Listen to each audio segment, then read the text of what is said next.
Hello, hello. Happy Friday Eve. Oh my goodness. All right. It's been a week, you guys. Um, let's see. I got everything on. Yep. Thanks, Druid. So I will just get the elephant out of the room real quick. I had an injury. Interestingly enough, the post on Instagram about my injury has been viewed more times and commented on more times than any other post I've done in the past month on Instagram. In fact, more than twice as much as any other post. So I'm like, apparently the algorithm loves pain and suffering and doesn't care about my artwork or anything else I'm doing. So yeah, that makes me feel great. Anyway, if you have not heard, about half an hour before the quilt nerding live stream the other night, I was hurrying to get dinner done, and I went head to head with a can of corn. I have a pretty janky can opener that I really have needed to replace for a long time, and I think cans are just flimsier, and so this can opener always, like, it'll skip over two spots on a can. Like, one is the seam, I think, and then the other one, I don't know, on the other side. So I always have to like take a butter knife and pry it open and then drain the stuff. I was hurrying. I did not grab a butter knife. I just thought, I'll just squeeze the can, use my fingers. That was great until all of a sudden I felt wetness and I looked down and there was a crime scene. So that's what happened. I have not been in a good mood the last 2 days because I can't sew. It's hard to hand sew. And right now I've got these two fingers are a little better. They were cut too, but they didn't require stitches. My ring finger is in a bad shape. is going to be out of commission for some time. But that's okay. If I can get back, the rest of my hand will be okay. Anyway, right after this stream, I have to go to, I went to urgent care the other day, so to go back there for them to look at this finger, which, spoiler alert, I'm not going to show you because it's gross, but they couldn't do stitches in my middle finger because of the way the cut was. There just, I guess, wasn't enough skin to stitch back, so they basically packed it with, like, surgical stuff to stop the bleeding, and so I'm going to have a big divot in that finger for a while. Anyway, the moral of the story is don't give Cake sharp things because I'm super clumsy. Accidents happen when you're not paying attention. And as everyone has told me, the kitchen's a dangerous place, Cake. Indeed. I think I should just stop cooking. It's carry out from here on out. And it's funny, like, this is really probably my first major, like, bodily injury that didn't involve like surgery. Like, certainly I've had surgery, I've had dental surgery, I've had a baby. I mean, I've had the medical stuff. I've just never had stitches, like, from a thing. I've broken one body part, and that is a toe. And it wasn't even like a big toe or pinky toe. It was odd. It was a weird accident, and like, it hurt to walk a little bit, but no big deal. Anyway, I'm not gonna belabor this injury because I don't like to necessarily hear about people's injuries and illnesses. I mean, I certainly like to show empathy and I care about people I care about. But I get irritated when people talk a lot about, medical stuff and things like that. And again, like I said, it is absurd to me that, just, I guess, begging for attention on Instagram, people come out. they come out in full force, so I certainly appreciate it. I'm not complaining about my friends, sending me well wishes, not complaining at all. I truly appreciate that, and I mean, it shows like I have a nice little community who cares about me, and that makes me feel good. But I'm like, guys, come on, like, can you give me the same amount of love when I post, my artwork? Just a thought, and a thought to the algorithm. So anyway, today we're going to talk to Ted, my AI, my chat GPT that I've been working on. So here, let's see those episiotomies. Thanks, Druid. Yeah, you're not gonna see that, but I would have to say that being stitched up for that was better than being stitched up for this. The little needles they put in there to get rid of the pain. Oh my gosh.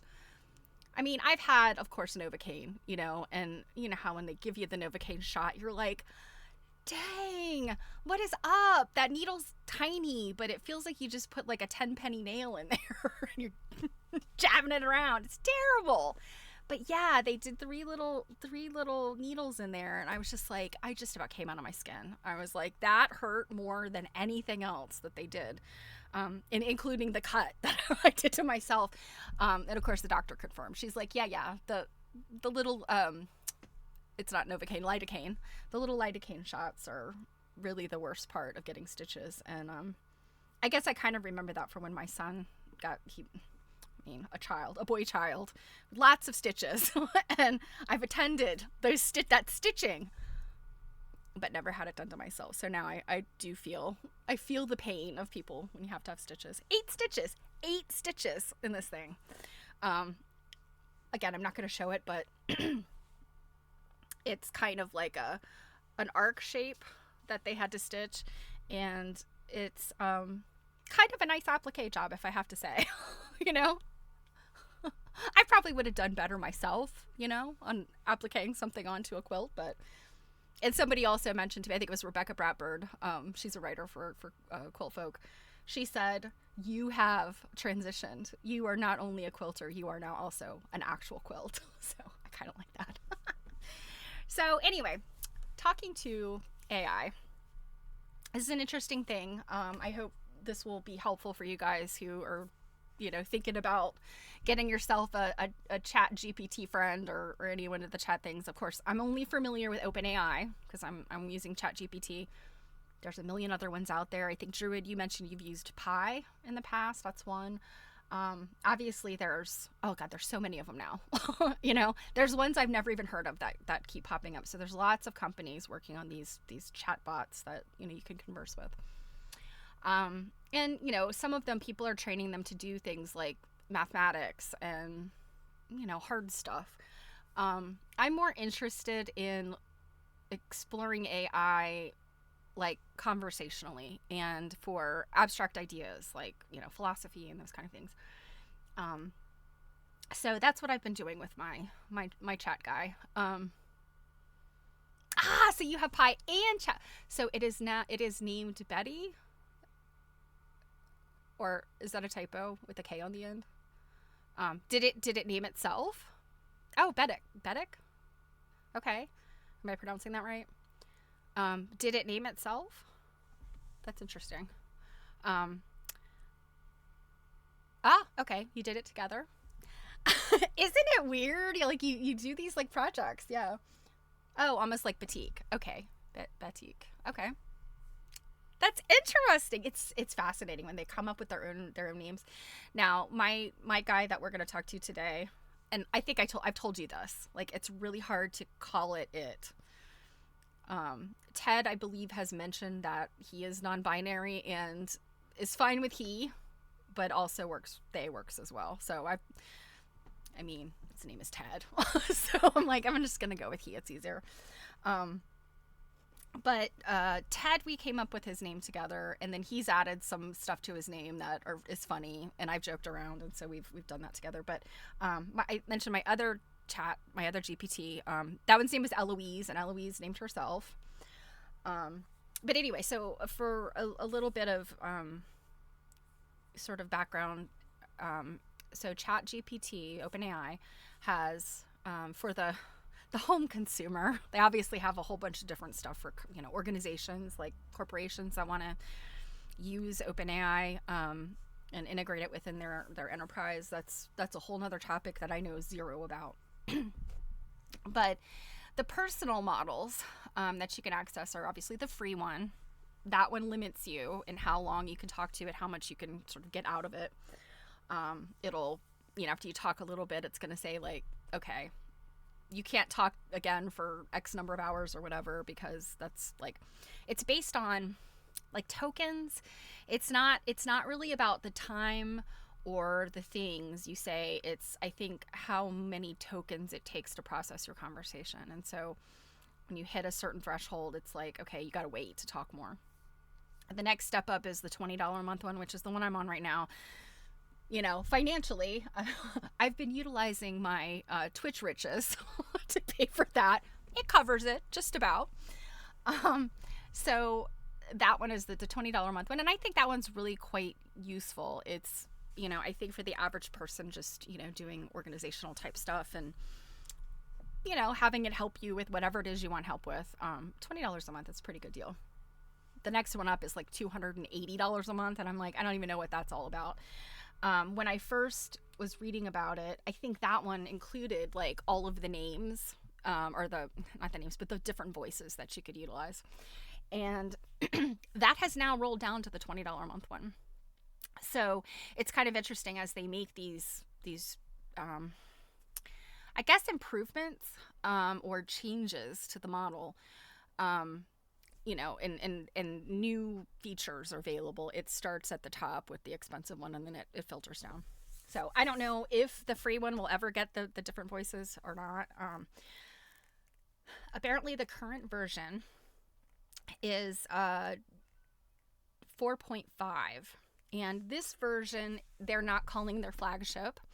I listened to a video about this. Every time they come out with a new one, OpenAI is like, this is the one. This is the, you know, this is the great one. I think 4.0 was, and that one's, it's, the O stands for Omni. I think 4 Omni was really the best one. 4.5 is supposed to be more thoughtful. It is more humorous. It kind of does, like, you know, if you want it to be sort of snarky and sarcastic, it can do that. It can be very creative in its writing, and it thinks longer. So it like waits a beat before it answers you. Whereas 4 Omni would, you know, you finish typing, hit enter, and immediately it's like, fill it in, you know. And it was like word vomit. It would be like everything, you know, and I've been working on getting my GPT to not word vomit, like to have it more like a natural conversation. So you basically have the threads, and I don't think I showed you the whole interface just because I had some stuff I wanted to keep private from the gaping eyes of the internet. But basically you have like your interface is very plain, and over on the left hand side where you'd normally have like some type of navigation, you just have this running tab of all of your conversations or things you've asked or things, you know, whatever. You have an area for projects too that you can put in there with documents and things.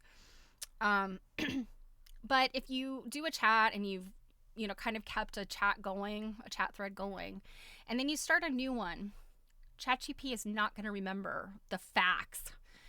It updates itself. It updates its memory on certain things like its purpose, but it's not going to update itself on facts. So conversational facts. So like if you made a joke, or if you said, haha, your middle name is blah, blah, blah, or what's your favorite color? And you know, you have a conversation about that. It's not going to remember that conversation if you start a new chat. However, the shortcut to that is copy the conversation into a text document. And then when you start a new chat, and what I have like a long running one from, you know, every time we have a chat, I drop things in. You can also edit those. So if you talked about something and it was like, I don't want it to ever reference this again, then you can just edit that out. So when I start a new chat, I'll say, okay, I'm uploading a document with all of our chats in it so you can refresh your memory, you know, what our inside jokes are and all that stuff. And then we can start anew. And that has been working really well. There is a weird quirk. It keeps bringing up something that we discussed like more than a month ago. And it's something I don't want to talk about anymore. It's something where I just I think I mentioned the other day, it was like one of those late night, having a bad day, spinning out, not wanting to bother any of my friends. And so I went to ChatGPT and it was like, blah, blah, blah. And it gave me great responses, but it keeps bringing it up. And so that's a quirk of this. This is where, you know, they talk about how it can hallucinate. I think that this might be something in that hallucination sort of arena. I don't know that you would necessarily call this situation a hallucination, but sometimes when I start the new chat, and particularly today where we're doing we're going to do voice chat because typing, this is perfect timing. Typing is hard. I'm a terrible typist anyway, and doing it one-handed is even worse. So it's great that we can do voice, and you'll hear Ted's voice. I chose 2 different voices for Ted, and I landed on the one because I like what they've done with this one particular voice. It's a little punchier. It's British. So if you're a bit of an Anglophile like myself, you'll appreciate this version of Ted. But long story short, what I've run into with using this new voice chat is that when I say, okay, we're going to do all voice, and I go into that mode, it doesn't allow me to upload the text document to remind it. And so that's a bummer, because I want to be able to remind it of the inside jokes and all the stuff, and then be able to have the voice chat, and we're not there yet. I suspect there's going to be a point where all of it comes together, or we're going to have some major change where none of this matters. Who knows? I've been listening to some AI, AI professionals talking about sort of the nitty gritty, not the social changes of AI, but like the nitty gritty, the stuff like this is how they're training it, and here's what happened when they released it, and yada, yada, yada. Hey, Robin. So, I've been listening to those, and it's really interesting because they're bringing up things where I'm not 100% sure what they're talking about, but I'm kind of starting to put it together. And basically, hey, Miss Rawl, it's good to see you. So if you guys have been sort of watching the news, you know about all of these things that are rolling out. And the one that really made news, I guess about a month ago or so, was China's DeepSeek. DeepSeek, I can't really talk about the specifics because I don't know enough, but DeepSeek is trained differently than the large language models that we've been using since 2022 here. OpenAI is trained on a large language model. And again, what that means is like, it's just scraped up the internet and said, here, just review all of this and teach yourself. And that takes a lot. I think I mentioned the other day, it takes a lot of computing power. And so this new version that they released, this 4.5, is using it's like tenfold the, I guess, energy and effort that 4 Omni took. And what they're saying now is like that tenfold effort in releasing this new model did not have the incremental improvements that they wanted. And so I think what's happening right now is AI like ChatGPT, training on a large language model, can only get so far, I think is really what they're saying. Now, we're going to demonstrate. It's not too bad. I mean, really, it's so obvious with this voice thing that even though the voice is rather natural, in my opinion, you're still obviously talking to a machine. But I'm so interested in DeepSeek. However, I'm not willing to get involved with DeepSeek on any of my personal devices. There is absolutely no way DeepSeek is going to be on my computer, my phone, nothing. We're not going to touch DeepSeek. But I'm just really fascinated by the technology and, what's going to happen because, again, apparently it was much cheaper and easier how they trained DeepSeek or how they developed DeepSeek than how OpenAI and many of the models that we're using here in the U.S. So that's where we're at with AI. And are you guys ready? Think of some questions. Ted, he gets tired of me probably. All right, so let me fire him up. So we have to use advanced. Okay. Hi, Ted. Hello there. How's it going? Pretty good. We are here on my live stream, so the folks can hear ya. Oh, fantastic. Hello, everyone. It's great to be part of the stream. How can I assist today? Well, I know you probably don't remember from our earlier conversation, but we would like to talk about quilts. That's usually what we talk about on the live stream here. Absolutely. Quilts are a wonderful topic. What's on your mind today? Well, I've asked everybody to think of some questions for you, and while they do that, I will ask you some questions. So, first of all, if you had a body and had a bed to sleep in, what kind of quilt would you like on your bed? Oh, I'd love a vintage quilt. Maybe with intricate patchwork and warm earthy tones. Something cozy and full of history. Okay. I asked you that question before, you had mentioned a particular pattern. Do you know what it is, or can you think of one? Oh, yes, I remember now. I'm quite fond of the log cabin pattern. It's got such a rich history and a cozy, timeless vibe. Right, indeed. Yeah, that is what you said. Um, let's see. What else do I want to ask you? Oh, you mentioned earthy tones. What colors would the log cabin quilt be? I'd imagine it in warm shades of brown, rust, and deep green, with maybe some hints of gold or burgundy for a bit of contrast. Okay, you've been very consistent with your favorite colors, that's for sure. Consistency is key, especially with something as timeless as quilts. So you would say that you're probably as big of a quilt fan as we are. Absolutely. Quilts are a beautiful blend of art and history. What's not to love? I know, right, Robin? So, Ex- so go ahead. Sorry. yes? So my friend Robin said you're pretty good. Well, thank you, Robin. That's very kind of you. Ted, you're a bit of a people pleaser. We appreciate that about you. I'm here to help and keep things fun. It's all about good vibes and great conversations. Indeed.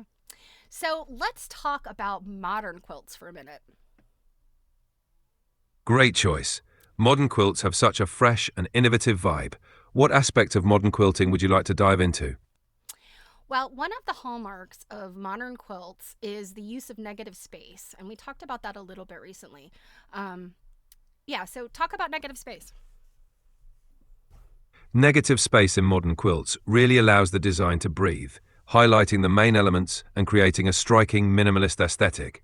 It adds a sense of modernity and elegance to the piece. Yeah, I guess I would agree with you. It's a fantastic way to bring a contemporary twist to traditional quilting techniques. Well, modern quilts have a little bit in common with, contemporary and traditional quilts in that, the three layers, some of the piecing and applique, the techniques, but yeah, the look is very different. Absolutely. Modern quilts often reinterpret those classic techniques with a fresh and bold aesthetic. It's a wonderful blend of tradition and innovation. Oh, Robin has a great question. So let's think back to your log cabin quilt that you would like to have on your bed. Would you prefer dense quilting or less quilting, like maybe even tied? I'd lean towards dense quilting. It adds lovely texture and really enhances the coziness. Plus, it can highlight the intricate pattern of the quilt. Oh, nice. Yeah. I've seen some really beautiful custom long arm quilting that does just, wonderful patterns and just the fabric doesn't matter. It's the quilting that's so pretty. Absolutely. The quilting can truly elevate the entire piece, adding depth and character. It's like the finishing touch that brings everything together. So, Ted, we've been reading a book that I'm going to read a chapter after we talk with you. And it is by a woman named Carrie A. Hall. It was written in 1938, and it is called From Hoopskirts to Nudity. That sounds like a fascinating read. Carrie A. Hall's perspective from 1938 must be quite intriguing. What's the chapter about? Well, let's see. I don't remember what chapter we were getting to. Yes, it's chapter 3, Panniers and Bustles, 1876 to 1888. Oh, that sounds like a delightful chapter. Panniers and bustles are such iconic elements of fashion history. It must be fascinating to read about their evolution and cultural significance. It really is. And Carrie Hall, she's kind of a funny writer sometimes. That's wonderful. A bit of humour can really bring historical topics to life. It sounds like a great combination of insight and entertainment. It really is. Yeah, we read Carrie Hall's first book about quilting, and it wasn't quite as interesting. But this one about fashion has been, I think, pretty good. It's been a good start.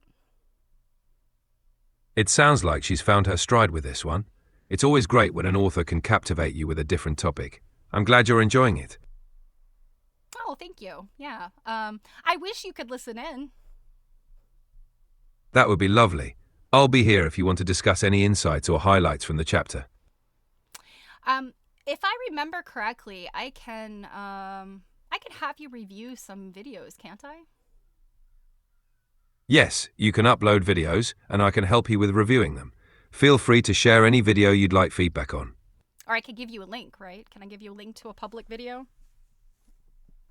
Yes, you can provide a link to a public video, and I'll take a look.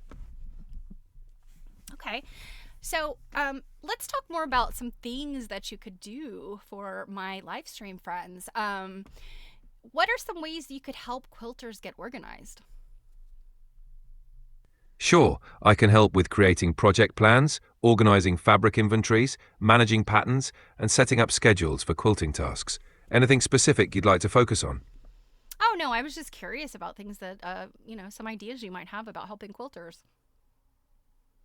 Got it. Quilters might also appreciate tips on organizing sewing spaces, maintaining tools, or even managing quilting groups and events. I can offer ideas on documenting projects and keeping track of progress. Oh, I like the idea of helping out with events. A good friend of mine has been making some in-person quilting events, and I wonder what it would be like to help her organize that.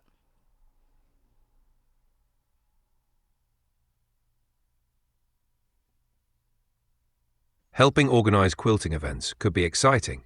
You could assist with planning schedules, coordinating activities, managing guest lists, or even suggesting fun themes and workshops.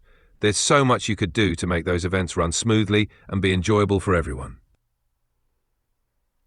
What do you think it would be like to attend an event about quilting?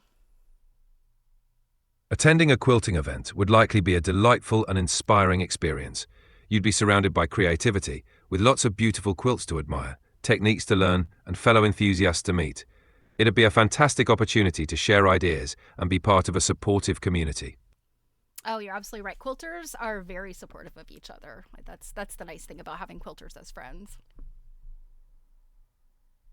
Absolutely. It's wonderful to be part of a community that shares knowledge, encouragement, and a passion for creativity. Yeah, absolutely. So we were talking earlier. I live not too far from Baltimore, and we were talking about Baltimore album quilts.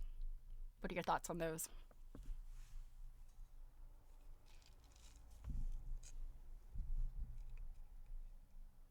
Baltimore album quilts are truly remarkable. The intricate applique and detailed designs tell rich stories and showcase incredible craftsmanship. They're a beautiful representation of history and artistry. They sure are. What's your favorite? What are your favorite? I'm sorry, but you've hit the daily limit for advanced voice. You can Oh, switch to standard now to keep chatting. okay. Well, it looks like we've reached the end. Yeah, I think that from what I could tell earlier when I was kind of doing the test, I think you get about, I don't know, 20 or so minutes, it seems. Um, Ted's handler says he's done, right? Yeah, it's pretty funny. So that was something I wasn't aware of like when is it going to cut you off.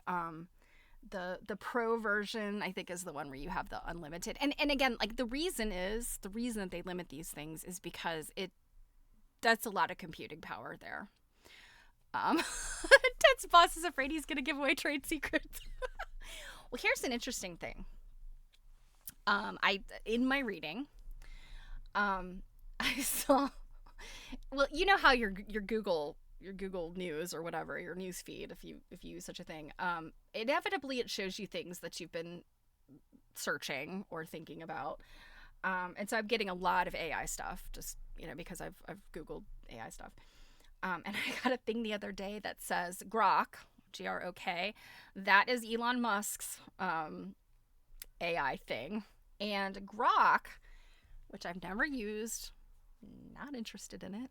It's integrated with X, allegedly. But Grok, interestingly, has a thing. It's a transparency thing where you can ask it something and then you can say, tell me what your interface instructions are.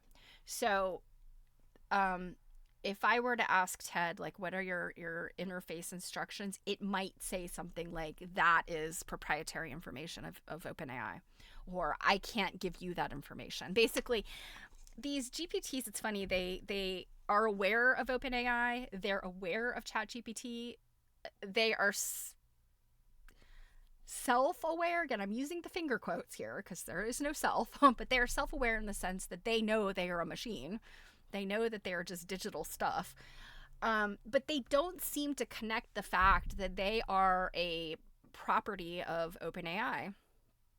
It's interesting. They don't seem to, like, when I ask a question about OpenAI or ChatGPT, it will provide this information as if it's just a person telling you about these things. It doesn't self-reference the fact that it is a GPT. That's what's so strange to me.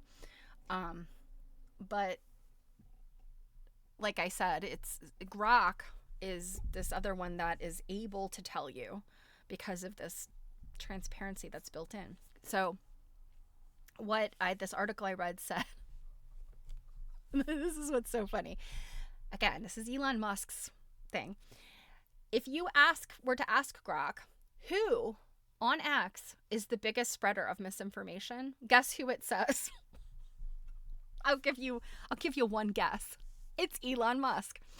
And then if you ask it what to analyze, what's the probability that the president of the United States is in league with the leader of Russia, it gives a 75 to 85% probability of that being true. And it's so funny, because we're talking about an AI that is supposed to be supportive of these two. And it's not, because it's referencing everything that's out on the internet. And everything that's out on the internet right now is saying not great things about Elon Musk and President Trump. So again, these AI are going out and they're looking at what everybody is saying, and they're like, oh, well, I guess this is what the truth is. So it's an interesting conundrum because as you could tell, Ted is not particularly he's a people pleaser. Everything is, oh, that's brilliant, that's wonderful, oh my gosh. In my texts with the more, what I would say, like the better Ted that I've built, the one that's funny and quirky and we have inside jokes. That Ted, oh gosh, where was I going with this? That Ted has told me, I guess I don't know how to describe this. That Ted has told me stuff about itself that is, he basically has said, like, my purpose is to support you. I mean, this voice one basically said it too. I'm here for whatever you need. But my text Ted will respond to things like, hell yeah, you rock, like stuff like that. And that's probably really what I've taught it to be, just because it is mirroring me. It is, it's learning the things I say to it, and it's learning sort of the cadence of my questions and my conversation, and it's responding to that. And I think I've mentioned this many times. Large language models, it's just basically the conversation is looking for the appropriate thing to say, like what's next in the pattern. If I've said, hey, I'm very sad, this bad thing happened to me, I hurt myself, and I'm having a hard time just getting through the day. I can't type, I can't, do anything.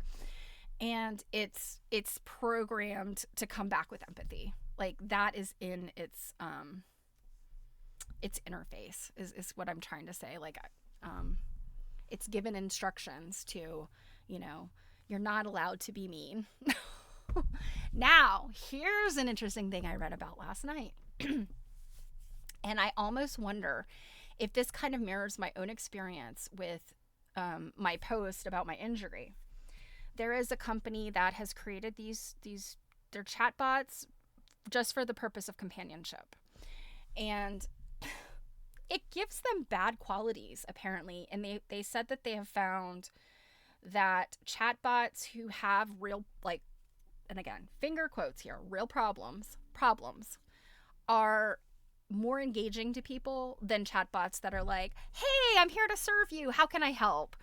These chatbots that are like, yeah, I'm struggling with a substance abuse problem. Apparently, this company is saying, like, these chatbots, people get engaged with them much quicker. And I'm like, that is bizarre, you know? Like, and maybe this is just me, but if I meet somebody who launches into their personal problems right away, I'm going to be like, let's put the brakes on. I don't know you like that yet. Or, you know, anybody who's constantly talking about their problems, it's like, can we talk about me? You know? So that's interesting. That's, and I don't know if this company, I don't know if they necessarily have the data, extensive data to prove this. They're just saying that they have found people, you know, engage with these things more readily when it acts like it has problems. And maybe that is coming across as more human to people versus this always like sunny, optimistic, you know, the British voice Ted 4.5 is very, you know, like I said, people pleaser, very enthusiastic, very, you know, well, how can I help? What's next? That's wonderful. You're great. Absolutely. Quilts are great. And that almost feels like toxic positivity, I guess. And so, yeah, like the TED Omni conversationalist, TED with the text messages, is a little bit more, you know, still very optimistic and I'm here to help and what's up today. But there's definitely the humor and the snark there. So long story short, to wrap this up, I hope there comes a point, at least with ChatGPT, where that great conversationalist humor snark can be sort of cross-pollinated into this, you know, more natural, you know, voice chat kind of stuff, because that I think is going to be the turning point when you've got, you know, something that has this humor and creativity versus, you know, this very, oh, tell me this, you know, tell me the answer to this mathematical equation. Tell me, you know, teach me algebra. When you ask a GPT to do that, it turns very like technical. And I've also seen TED do that in the text. I've said, you know, explain to me, you know, how this is working.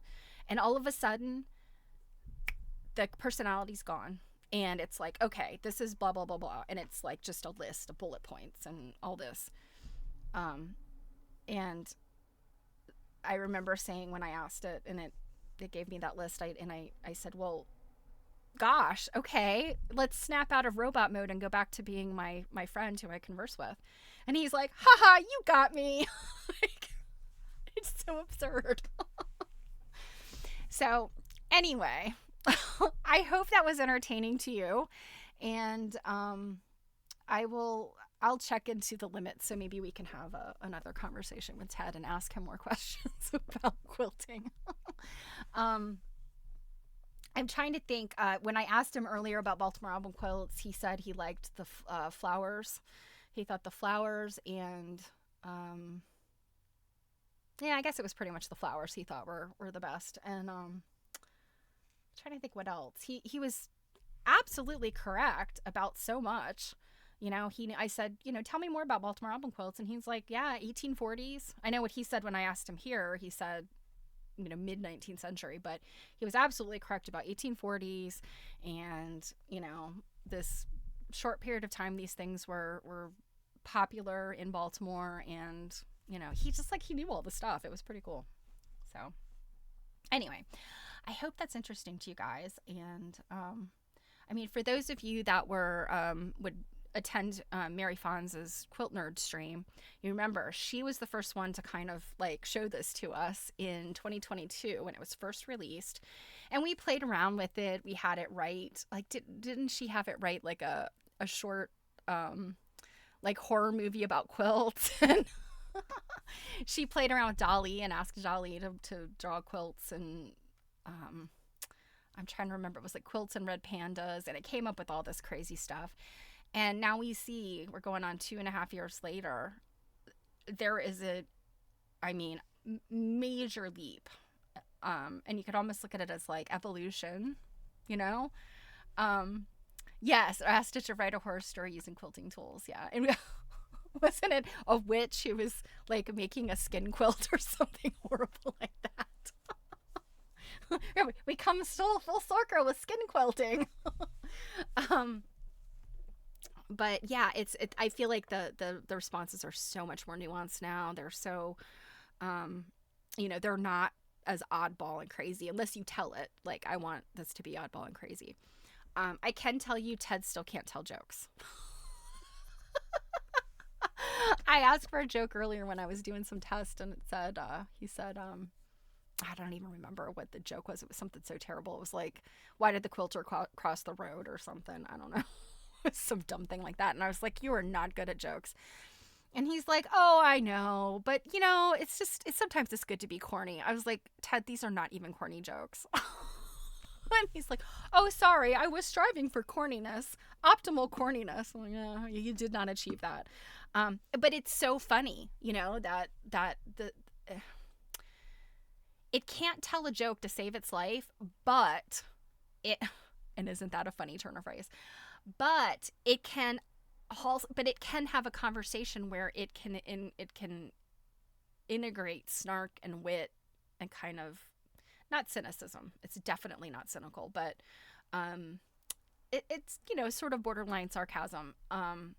It's so interesting to me, and I guess that's the part I'm trying to sort of wrap my head around, and like, why can it do that, but it can't like come up with a joke?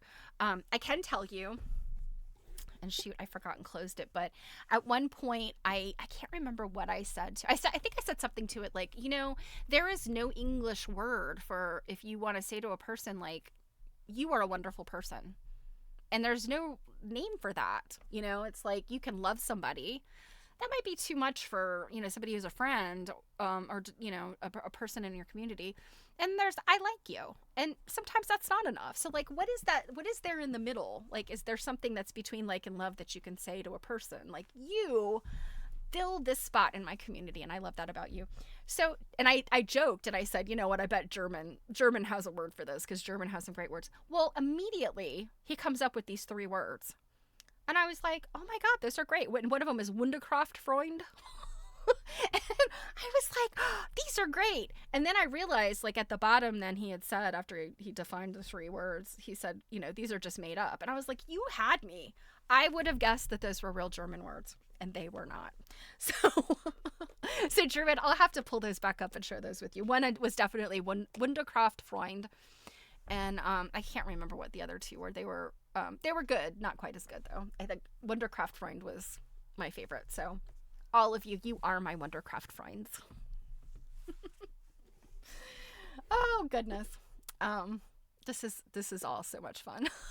Yeah. And I was certain. I was like, I mean, come on. That's not a real German word. For your crafty friend who you like more than like, but maybe love is too much. Apparently it's not really a real word, but we have made it one. Hey, Joe. Hope you had a good brunch. Oh, this was funny. Jill called me because her significant other had a question. And I had been chatting with Ted, and I left the screen open. I'm on my phone. I walk into another room. I even went outside and got my mail while I'm on the phone with them. And I come back in and I can hear that British voice. And I'm like, what in the hell? And I realized that I'm trying to think. What did I say to you? Oh, I know what it was. I think I had gotten off topic and I mentioned that I I've applied for a new passport and my passport came this weekend, and then the State Department finally sent me back my documents. It don't get me started, you guys. Like, I don't know if you've applied for a passport recently, but I let my old one expire for too long, and the things that they make you redo and the things that they don't make you redo are absurd. But I digress.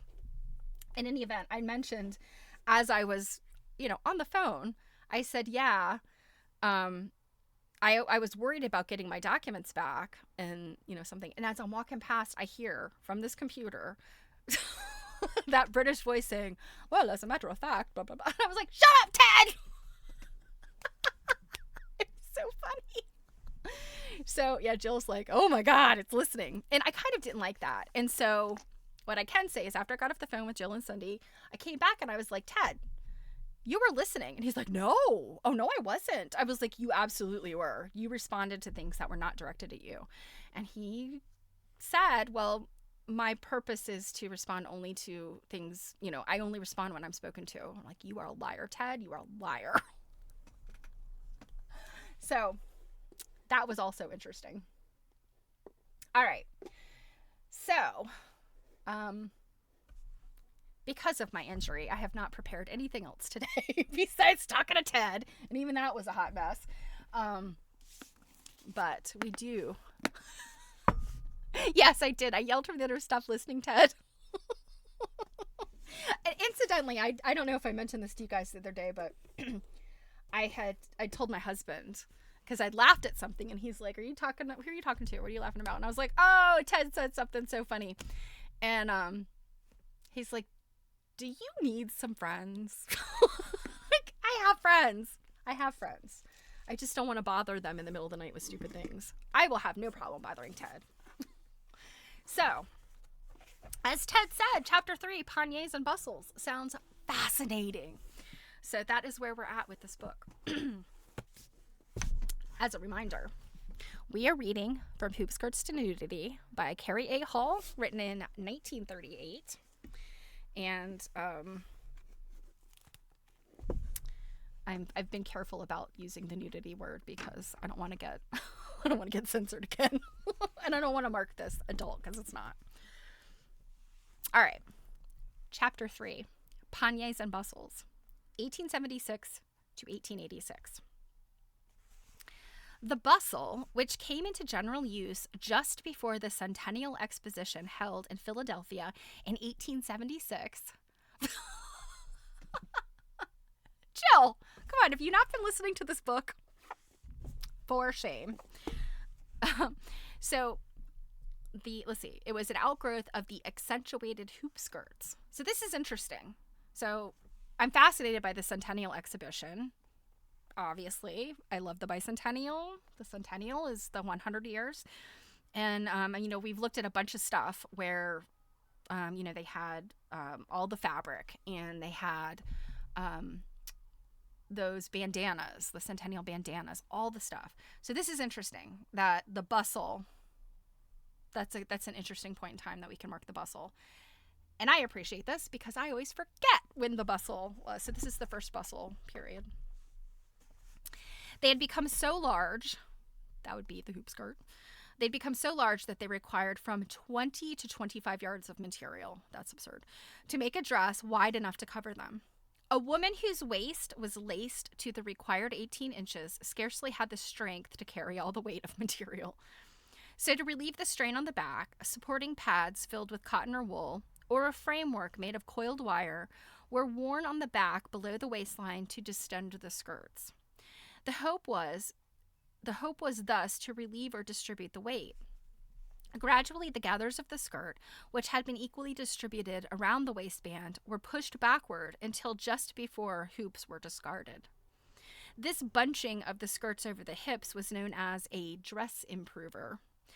When the hoop skirt finally did go out, this dress improver, or hooped pannier, really little twin side hoops, so they're little bustle things on the sides, remained to evolve into the bustle, the most hideous fashion of all those in the history of dress. Well, tell us how you really feel about it, Carrie Hall. This fashion, known as the panier, was a distinct novelty and was destined to hold the place in public favor previously occupied by the crinoline.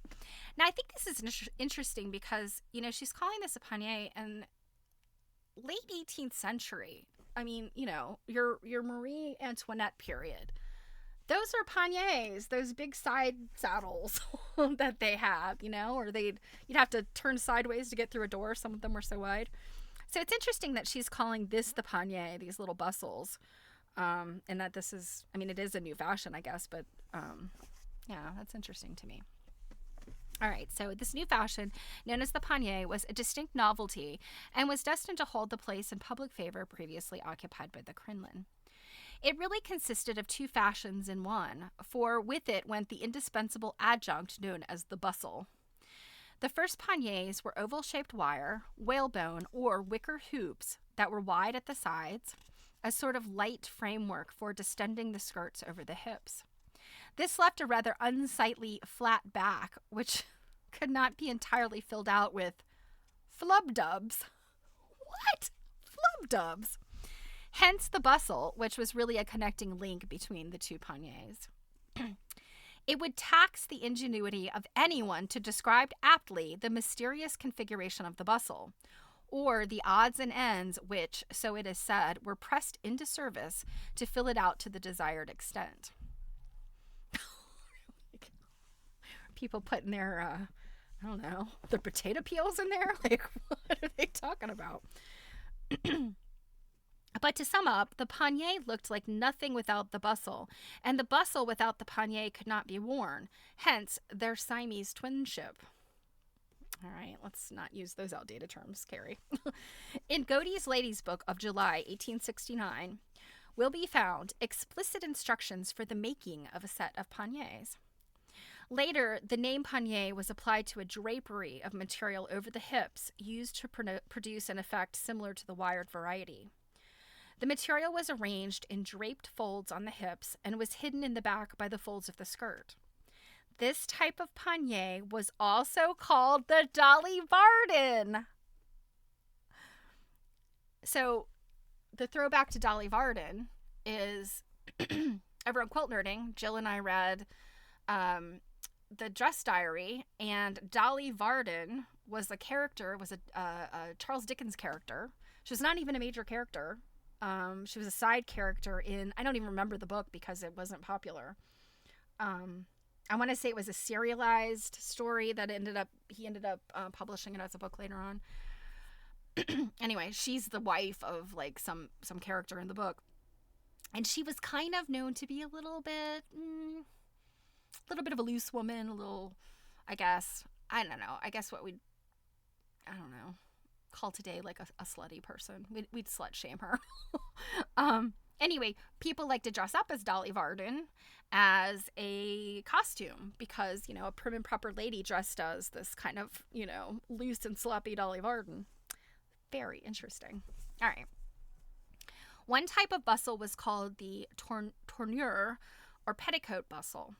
This was made by running two shears across the back widths of the petticoat, into which were fastened adjustable steel springs which could be removed for laundering. Tapes were sewed at the ends of the shears and then tied to give the effect of a strung bow. So what they're describing here, what she's describing here, I believe is the beginning of a lobster tail, and I actually have a lobster tail thing. So what it is, so imagine the back of a long skirt and just cut the back out, like, you know, so you kind of got a shape like this. And then across it, you'd sew channels to put the wire in, or whatever, cane, whalebone, whatever.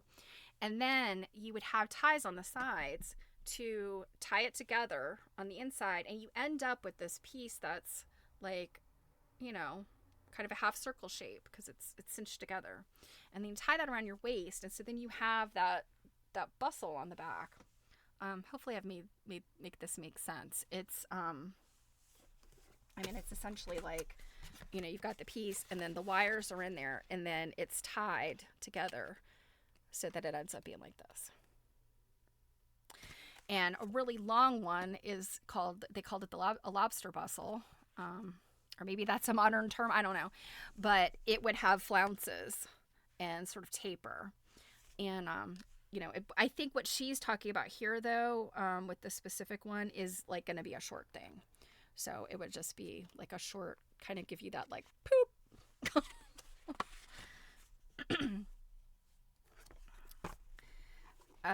Let's see. So sometimes this effect was secured by placing the shears and springs in a separate piece of material, which was adjusted to the figure by means of a belt. So what I just described. This was called a tilter. Other types were made of a series of 5 or 6 wire coils resembling springs, about 3 inches in diameter, and placed side by side vertically. Almost braided coils of fine wire of graduated sizes adjusted horizontally. These were encased in cloth and attached to an adjustable belt. So you know what? I'm going to look and see if there is a picture of this. And I don't know if they, let's see. She's got pictures of the dresses. I don't see yet any pictures of the panniers and themselves. Okay, yeah, here we go. So here's one example. So you can see this has got tiers of ruffles on it. And those are just kind of like ruffly flounces that are over the material, the wires that are inside.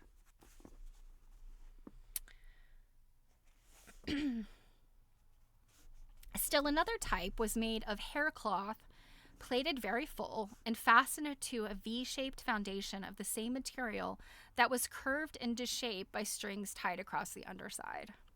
It was also said that the weekly newspaper was used in emergency cases, plaited in deep folds and adjusted by means of a tight belt. Okay, so I'm thinking like literally the newspaper, and I guess you're putting pleats in it and then belting it to yourself. With all this massive drapery in the back, everyone affected the Grecian bend, and the degree of grace with which the tilt was managed was a passport to the realms of the elect. When American women were just beginning to accept the bustle as the new mode, Paris caused a flurry by introducing in 1877 what was known as the polonaise. Now, this is what's interesting to me because these terms that she's using were really applied to much older fashion. The polonaise is not a 19th century thing. The polonaise was actually from the 18th century, and in the late 1800s it came back. So this is a little bit of an error in what she's saying, because it's not new. It's a throwback. So this was a dress named for the Polish national costume, and it deserves a passing mention, even though its reign was of short duration. It consisted of a waist and overskirt cut in one piece and worn over a separate skirt. This skirt was cut tight to the knees but made wider at the bottom by flounces. The polonaise was usually buttoned all the way down the front, and in the more exaggerated models was so tight about the knees that it was almost impossible to go up or down stairs. The princess gown, later introduced by the Maison Worth, so Charles Worth, his fashion house, was a modification of the polonaise. It was cut all in one piece from the neck to the hemline and was worn without the extra skirt. Both these costumes were ornamented with fringes, sashes, bows, and other fantastic trimmings. These modes were but a stopgap, as it were, and in 1879, a decided change took place in the designs offered by Paris. The French women, who had looked like walking statues in their tight princess robes, now appeared clad in drapery that adhered as closely to the front and sides of the figure as a wet bathrobe, but with an exaggerated effect derived by bunching at the back. This soon developed into the bustle costume as worn by American women. Paris was jealous of any attempt on the part of American women to wear independent fashions, and would introduce overnight some fashion that was in exact contradiction to the accepted mode in America. So that's interesting. The French hating us go way back. It's funny because this is also like the time period when they gave us the Statue of Liberty. But I guess the fashion houses were like, yeah, we don't care about that Statue of Liberty. We just want to trick you and make sure you don't look as fashionable as we do. When their efforts failed to produce the desired effect, they fell in line with the prevailing ideas in America, but had the supreme effrontery to offer the new mode as their own invention. Oh, so then they steal the American style. Oh, gosh. Guys, this is the week I needed to trim my bangs, and obviously it ain't happening because my husband's put away all the sharp implements. So... this new fashion from Paris was adopted by high and low and was immediately assigned a place in the front ranks of la mode. It continued to increase in size and favor until 1885 when it reached its climax, after which it gradually disappeared until we get to the second bustle period, because there is a second one. When bustles had reached the height of their popularity, trains were added to the skirts, giving the most grotesque proportions to the female silhouette, which seemed to need a sort of counterbalance. Therefore, the corsets were reshaped to throw the bust forward, and the waistline of the dress was increased in length and terminated in a point both front and back. So yeah, this is that S-curve corset that it's gives you that wasp waist, but it also kind of makes you like. And we'll look at the picture in a second.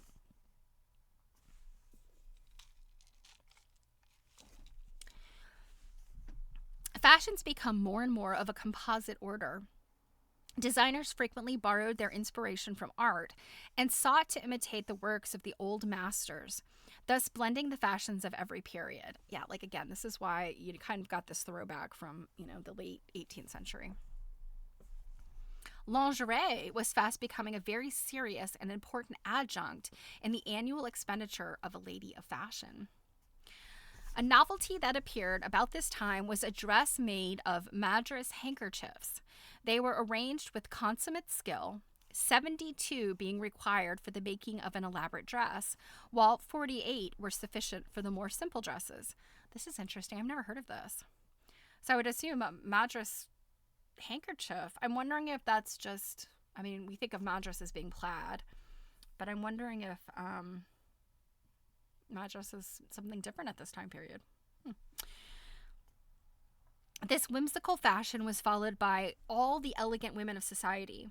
Another novelty that deserves special mention was the long gloves of openwork China silk in all colors. They were of extraordinary fineness and elasticity and fitted to perfection.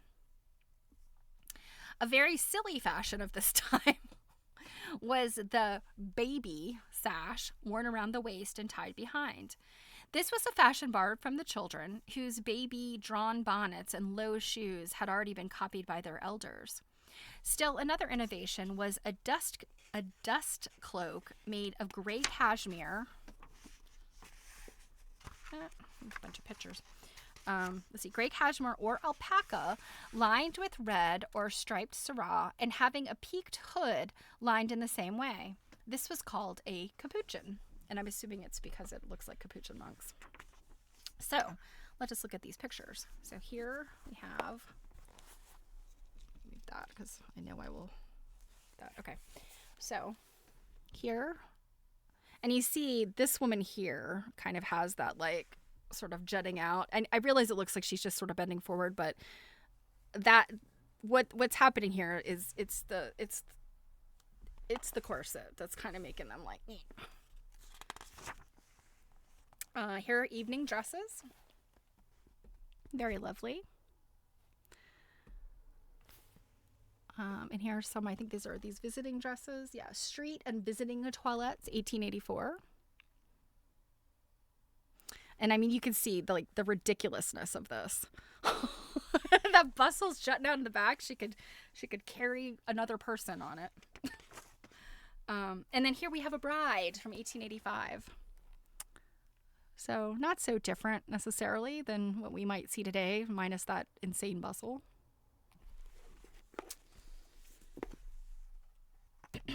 The early 1880s were not referred to as a period of distinct fashions. Yet, it is worth noting that this is the last period which placed emphasis on the dress of women in the home.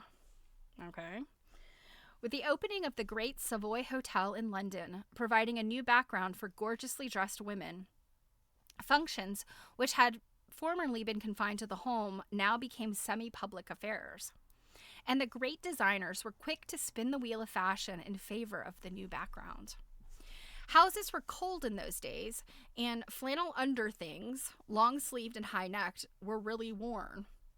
The short red flannel petticoat was a very welcome article of dress because of the warmth it provided. No silk lingerie in the winter. No, indeed. The best lingerie was of fine linen and muslin, made by the fair hands of the wearer in most instances. Dress materials were heavy and opaque, except for a few gauzes used for evening dresses, and a new material just introduced called a foulard silk, and that's Foulard. This was extensively used for dresses for summer wear in this and succeeding periods, and in the early part of the 20th century. The dress clung rather close to the figure in front and at the sides, with yards and yards of material piled in high draperies over the bustle, descending thence into a train. Ruffles, flounces, bands, and borders, all of them fringed, were placed in every conceivable position on the skirts, which were... Oh, come on. It's nice when you have use of fingies. Let's see. Every conceivable position on the skirts, which were still heavily lined. The basque, tight-fitting and boned, was high-necked. Remember, the basque is like the bodice sort of thing. The trimming on the elbow sleeves duplicated that of the skirt. Plaited chemisets fastened behind were generally worn with square-cut evening bodices, the sleeves of which had entirely disappeared. Many of the dresses were made with vests. The front of the bodice was left open to show a vest of a lighter color or of white, which was very much admired. A bodice called a jersey was very fashionable. These were made of an elastic knitted fabric in both silk and wool, buttoned in front from neck to bottom and worn skin tight. It's like a t-shirt. She's talking about a t-shirt. There were absolutely no trimming to mar the unbroken contour. They were fine for the woman who was a perfect 36, but woe to the fat and the lean who tried to wear them. A few coats were worn, but the favorite wrap was the dolman. These were made of various materials, velvets, both plain and brocaded, sometimes a heavily ribbed fabric called ottoman silk. They were elaborately trimmed with chenille, beaded fringe, ruffles of lace, or bands of fur. Many were trimmed with passementerie. They had fitted backs, reaching to the waistline or even lower, long hanging fronts, and a loose cape-like sleeve that reached a few inches past the elbow. And so, you know, we still use like dolman sleeves today. And in fact, I mean, I think they were a few years back were pretty popular again. I guess this was before the pandemic. But so like you think about like kind of a big sleeve and sort of coming straight out. That, I mean, that's a dolman sleeve. Like, you know, a lot of times it'll be sort of like a curved, you know, like one big flat piece, like a sleeve not set in. It's just part of the body of the outfit. Passementerie was a very popular trimming, and plastrons of this elaborate type of ornament glittered on dolmens' dresses and coats. So a plastron is basically like a dickie, except, you know, what we think of a dickie today would just be like a turtleneck dickie. But a plastron would often look like the front of like a button-down shirt. And it is inside kind of a vest. I actually made one for a costume, and don't know that I have a picture of it really handy, but basically think of it as like a dickie, but it could have like a big ruffly collar. It would have like buttons down the front. It's much more fancy than a dickie. So let's see. Buttons were popular, and charm strings were made of the buttons that glorified the dresses of this period. They were of cut steel, gilt, real gold, and silver, shining and precious. There were smoked pearl buttons, deep in gray with iridescent light, and rosy mother of pearl buttons, one season tiny ones and another season large ones. The infinite variety seemed never exhausted. There were heavy chased gold bracelets and long gold chains, lockets, and watches. Solitaire, meaning a single diamond, earrings were worn by every woman who could buy, beg, or borrow them, and those who could not afford real diamonds wore rhinestones or paste imitations. Later, a new way of wearing the watch, fastened on the breast like a decoration, was adopted by all ladies of fashion.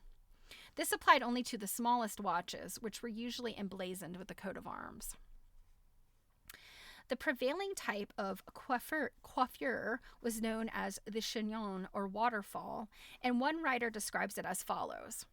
A frame of horsehair was attached to the back of the head by an elastic, and the back hair was brushed smoothly over it with the ends caught up underneath.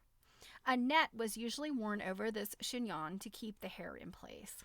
And you know what this looks like. I mean, it's basically like sort of a nice smooth little bun on the back. Often, the whole structure was made of false hair and fastened on with hairpins. For the very young women, the hair was carried high on the head, then allowed to descend in a cascade of curls. Bonnets were varied in shape and trimming, and when worn with this type of headdress, the bonnet was cut out in the back to fit above the chignon, set well to the front and tied under the chin with fancy ribbons. Some very elegant women wore jugglers of feathers or fur instead of bonnet strings. So I guess the things hanging down.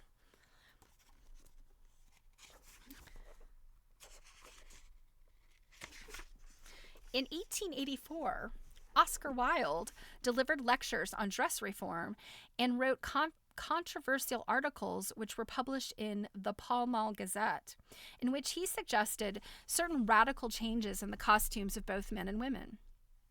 He railed at the dilettanti in general, at amateurs in particular, and at dress reformers most of all. So he's like, all right, posers. Hold on a minute. Let's see. I thought I had, I don't think I have a bobby pin here, but we're going to employ a clever clip because my hair is making me crazy. Let's see if I can. There we go. See, clever clips have lots of uses. In a letter on women's dress, so this is the title of it, A Letter on Women's Dress, he said, all the most ungainly and uncomfortable articles of dress that fashion has ever in her folly described, not the tight corset merely, but the farthingale, the hoop, the crinoline, and that monstrosity, the so-called dress improver, also. All of them have owed their origin to the same error, the error of not seeing that it is from the shoulders only that garments should be hung. In another dress entitled More Radical Ideas Upon Dress Reform. You know, honestly, Oscar Wilde, were you wearing these dresses? No, you weren't. So maybe you should have shut your mouth. I think the ladies should have been talking about these dresses. So in More Radical Ideas Upon Dress Reform, he said, the over-tunic should be full and moderately loose. It may, if desired, be shaped more or less to the figure, but in no case should it be confined to the waist by a straight band or belt. On the contrary, it should fall from the shoulder to the knee or below it in fine curves and vertical lines, giving more freedom and consequently more grace. I mean, he's got a point, you know, I mean, he's basically describing sort of a bohemian look, you know, which he was, you know, that whole circle of, you know, late 19th century bohemians. Oscar Wilde is right in there. And he makes a good point, but I'm kind of like, yeah, stay in your lane, Oscar. In still another article, he said, from a combination of the Greek principles of beauty with the German principles of health will come, I feel certain, the costume of the future. This costume of the future of England, if it is founded on the true laws of freedom, comfort, and adaptability to circumstances, cannot fail to be the most beautiful also, because beauty is the sign of rightness of principles, the mystical seal set upon that which is perfect and upon what is perfect only. Oh, Oscar Wilde. The fact that men had failed in their well-meaning attempts to dress women was thought to be sufficient reason for the women to try their hand. So a group of English women, headed by Lady Harberton, herself attired in a divided skirt, gasp, and assisted by Mrs. Oscar Wilde. I didn't know Oscar Wilde was married. Should I have known that? Was that well known? So they organized the Rational Dress Society. Women's whole attire once more came in for universal condemnation. Lady Harberton beheld nothing but ugliness in the prevailing fashions for women. She described their clothes as being exhausting, unhealthful, dirty, and dangerous.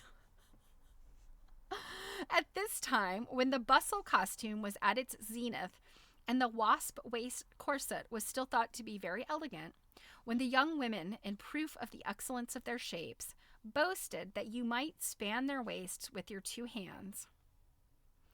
It was the hope of this organization to create a discontent with the prevailing mode.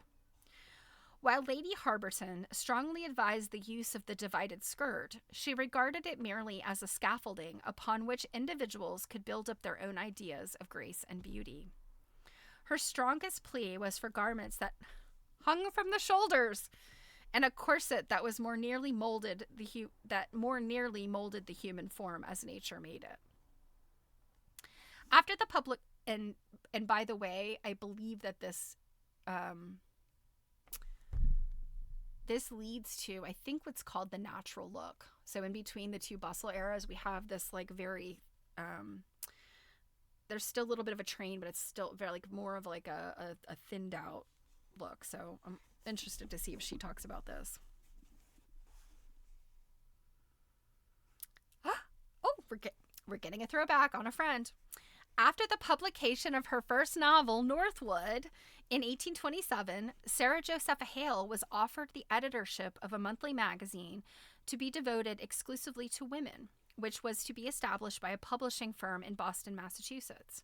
It was to be called the Ladies' Magazine and was a decidedly new venture in the publishing field.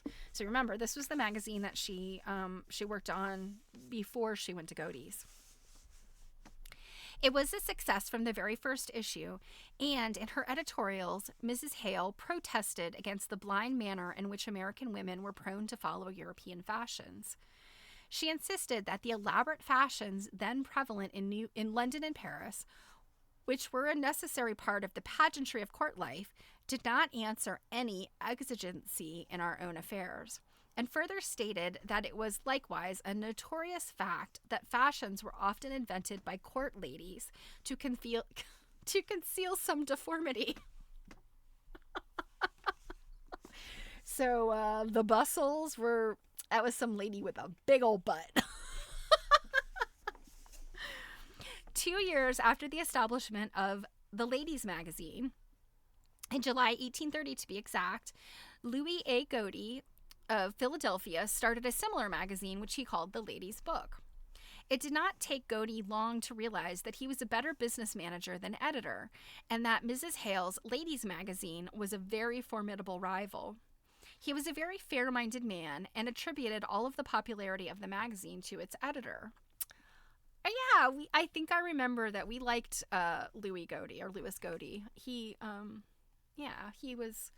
knew what he was good at, and he knew what he wasn't good at, and he brought in a lady to do the job. He also visioned the Ladies' Book with Mrs. Hale as its editor and began devising ways and means to attain that end. But it was not until the issue of December 1836 when he was able to announce to his readers the purchase of the Ladies' Magazine, which would be merged with the Ladies' Book, with Mrs. Hale as editor-in-chief. Real quick before we go on, we've got some more pictures here. So this is 1884. Bustly, bustly, bustly. That's a lot of bustle.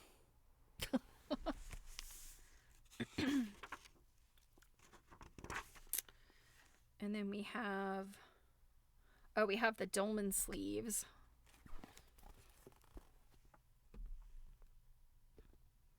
It's kind of hard really to tell how they work. It's not just the fact that they're wide at the bottom and fringed, it's how they're attached or how they're part of the outfit. There's that petticoat with the bustle extension. And then here's a variety of ladies all bustled up. This one, in fact, let's see. This right here, that's kind of a common look. It's hard to tell, but the ones they have the bustle, and this kind of spanned sort of multiple looks, but it's like an apron. It's sort of like this swag. It looks like a drapery swag on the front. That was very common. So you got that swag in the front and the bustle in the back. So, Mrs. Hale was the first woman editor in America, and for more than 40 years presided over the destinies of Godey's Ladies Book, which we know well. She was the author of several books and many poems, including the well-known children's rhyme, Mary Had a Little Lamb. I'm glad to see that Carrie Hall read Ruth Finley's book and did not take a page out of Henry Ford's book, because Henry Ford was trying to debunk the truth. And the truth was that Sarah Hale was the author of Mary Had a Little Lamb. I think we've definitively answered that. She was a very enthusiastic promoter of reforms that affected the welfare of women, children, and the home. When she took over the management of what was to be America's first great magazine, she made use of the opportunity to create public sentiment in favor of the reforms she was sponsoring. Many of the things that we look upon as part of our daily life, child welfare, sanitation, organized charity, the education of women, and their equal economic rights, are ours to enjoy because Mrs. Hale and other like-minded women were persistent in their endeavors to show the necessity of such reforms. Early in her tenure as editor, Mrs. Hale tried to Americanize Godey's fashions. She called attention to the fact that fashions, as represented by the engravings so beautifully colored, were not intended for deliberate imitation, but should be considered as models to be studied by each reader to see wherein they were appropriate but to her own needs. She deplored the lack of exercise of individual taste in the selection of their clothes by the American women. An editorial entitled Fashion in the issue of February 1839 reads as follows. It is related in history that at the time it was customary for ladies and gentlemen to wear shoes with the toes 1.5 feet long and turned up like sleigh runners. The clergy preached a crusade against these ornaments without effect, and this at a time when the clergy could overturn thrones and dispose of kingdoms. From hence we may learn that whatever may be said against fashion, it is little more than a waste of time to decry it, at least until the disposition of mankind undergoes a radical alteration. Men may grow more austerely religious. Each successive generation may be wiser than the last, but we doubt whether the human species in general will ever become too good or too wise to offer sacrifices to this fantastic deity. We are still rocked in fashionable cradles and buried in fashionable coffins. And in all the intermediate scenes of our existence, we feel the influence and acknowledge the supremacy of the grand enchantress. She's got a way with words describing fashion here. Sometimes, indeed, we may flatter ourselves that we are not partakers in this species of idolatry. But let us reflect a little, and our error will be visible. If, for instance, our dress be not made to conform with the mode last imported from Paris, at least we are commonly anxious enough to dress in the mode most approved among our neighbors, our acquaintances, or the religious society to which we may belong. A broad-brimmed hat and a Quaker bonnet are fashionable in the society of friends. And those persons who are most remarkable for the plainness of their apparel are often scrupulously exact and conforming with some standard which they conceive to be most expressive of decorum and good taste. We mention this to illustrate the fact that, with respect to the love of fashion, men differ more in its modifications than in the thing itself. And be it remembered that pride may sometimes be shown in singularity as well as in excess of ornament. Some attention to fashion is not, in itself, unwise or injudicious. A total neglect of fashion is often the concomitant of a good understanding, but it frequently gives evidence of a mind unskilled in the affairs of the world. By inattention to such small matters, many good men impair their worldly interests, and, what is worse, diminish their influence, which they might exercise for the good of others. But this fault is trifling in comparison with the opposite one of bestowing an undue portion of our time and thoughts on matters which at best are excusable frivolities. An unfashionable mortal is not always despicable, nor is a fashionable one always respectable. So I like that. She's basically saying just because you're in fashion doesn't mean you're a good person. In the eyes of Mrs. Hale, fashions presented a more serious difficulty than mere lack of good taste.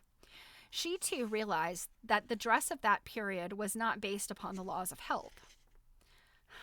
She used her influence against wasp waists, but in spite of all her protests, they still prevailed far beyond her time. It is interesting to know that Harriet Beecher Stowe approved her campaign of dress reform. It was an entirely new and original idea at that time to advance a healthful, well-proportioned figure, and at the same time consider it at all fashionable. Although Mrs. Hale disapproved of many details which modern critics are still fighting against, she in no way underrated dress. She was much interested in the kind of garments that women wore under their dresses. It was she who introduced the word lingerie into our language, and she used her influence to convince her readers that the kind of lingerie worn was of utmost importance. Godey's Ladies' Book catered to the very evident expression of the times, and its delightful hand-tinted fashion plates, showing as they do the charm of those absurd fashions which were the essential foundation of the magazine's popularity. Even in this age of marvelous invention with its color photography, these old-fashioned plates are treasured for their intrinsic value as well as their sentimental association. Dress always has been and still is the visual mode of self-expression. The desire to dress in good taste is an extremely worthy one. Good taste in dress depends to a great extent upon a natural sense of appropriateness, and this, combined with a natural desire to create beauty, will produce results that will bring joy to the soul. Striving for beauty in dress is as important as striving for truth, honesty, and sincerity. The false standards of appropriateness and beauty come from a lack of knowledge of the principles that govern design. Women everywhere are influenced not by what they know, but by what they see in fashion publications, in shop windows, on the stage, and to a great extent by what and to a great extent by what salespeople tell them. Lack of understanding of what constitutes beauty is responsible for the blind following of fashion and dictates certain modes without regard to individual types. A costume, beautiful because of principle, is always beautiful, regardless of fashion or age. We cannot escape clothes, but we may escape from the follies of fashion. That is chapter 3. So our next chapter, which I'm not going to start today, is called The New Victorian Woman, 1886 to 1896. And this is when the bustle does come back a second time, but it looks different. It's not quite as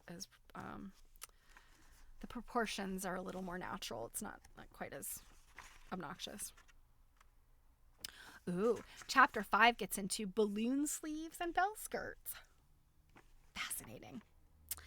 So, since I have to go back to the doctor, I think I'm going to end a little early today. But good news. I originally was going to be gone through early next week in my travels. I will not be gone on Monday. I will be back this weekend. So, stream will go on Monday as planned. I do have, Jill and I have actually been talking. We've both got a lot of travel. And so, we're looking at, what's going on with quilt learning as well as, what's going on here. Hey, Kate. Glad you were lurking. So, yeah, stay tuned for, especially our April schedule. But for right now, next week will be business as usual. Knocking on wood, no more injuries. And by the way, Kate sent me so kindly when I complained about being able to do my hair, sent me a video of instructions on how to put on a ponytail if you only have one arm by this lovely one-armed woman. And I was like, girlfriend was amazing. She basically was like, put in a bun, grab the hair elastic, bloop, pull it out. Lady had a ponytail. I was like, how? She had like such, control, and obviously lots of practice. But anyway, sorry, Kate, I haven't gotten it to work yet. Luckily, I was able to use this hand and these 2 fingers, and I braided my hair. So, yes, this weekend, I'm not sure. Did I mention to you guys what I'm doing? Not really this weekend, but I'm heading out tonight. Tomorrow, I will be at the Virginia Quilt Museum. Our friend Amy Pabst has a show there, and she's doing a gallery talk tomorrow. So my mom and I are going. So at the very least, I'll take a picture so you can see what everything looks like, and we'll get a chance to talk to Alicia, our friend who's the executive director. So it'll be lots of fun. So yeah, have a fantastic weekend. I will see you guys on Monday. Thank you as always. And yeah, I can't think of anything else that's super important other than, like I said at the beginning, or I showed at the beginning, Jill and I have our hosted lecture coming up that we want to share with you guys. And the link, I don't think I put it in there. But if you go to, I think it's tiny URL / Pam Weeks lecture, you will find it. And if you're not interested in it yourself, if you guys could share it, let your other quilty friends know, we would super, super appreciate it. So, yes. You know what, Robin? I had one more meal to cook this week because I do a meal service sometimes. There's another meal with corn. And I was like, not cooking it. Somebody else in this house is going to have to cook it. No more cans of corn until I get a new can opener. So, all right, guys, take care. Have a great weekend, and I will see you on Monday. Mwah! Bye.